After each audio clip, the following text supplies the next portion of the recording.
Hey guys, Chef Kimmy Who here. Welcome to Who's Caking. In this video, I'm going to walk you through how to make royal icing. So first, I'm just going to start by emptying out a pre-weighted bag of powdered sugar. At this point, I will then be pulling out my meringue powder so that we can add it to the mix as well.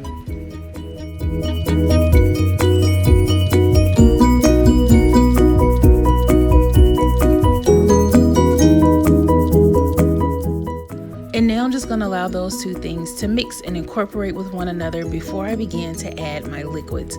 So I'm going to add in my water, I'm going to add in glucose, I'm also going to add in corn syrup as well as flavoring at this point.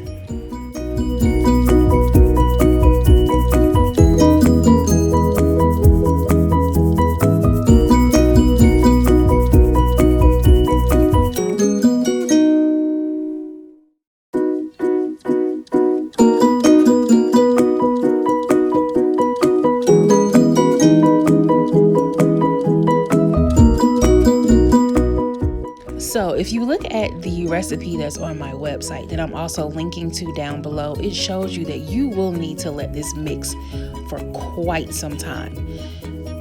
So I have sped through this. This definitely takes about 5 to 7 minutes depending on the speed of your motor that's in your mixer. As you can see, it's starting to become more fluffy, it's becoming whiter. And now check this out. Look at those peaks. This is exactly the way we want our royal icing to look.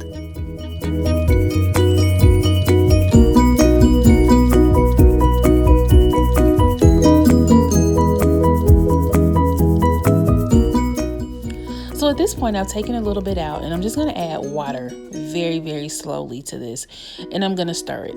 You need to make sure that your royal icing reaches this super stiff peak before you decide you're gonna turn it into a flood, okay?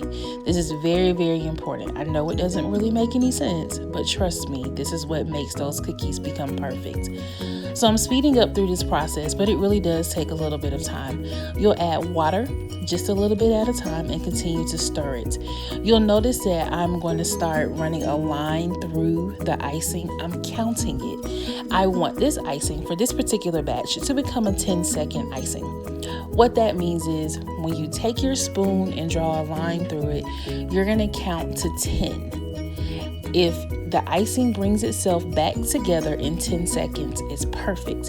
If it goes faster than that, then you're going to need to add more royal icing, not more powdered sugar, in order to make sure that this becomes the way you want it to. Now, here's a key point. We don't add more powdered sugar because that can cause lumps and it'll get stuck inside of your bag and inside of your tip. So we add more royal icing in order to thicken it up, okay?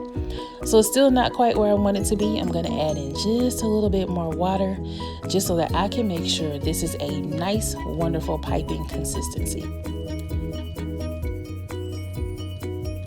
So as you can see, I have a cup right here in the corner. That's where I'm gonna pour my icing in. I've got my tipless bag already laid out over this cup so that we can just pour it right in. When working with royal icing, you wanna make sure you have everything already together before you get started. And this is perfect. Look at how wonderfully that falls over into that cup.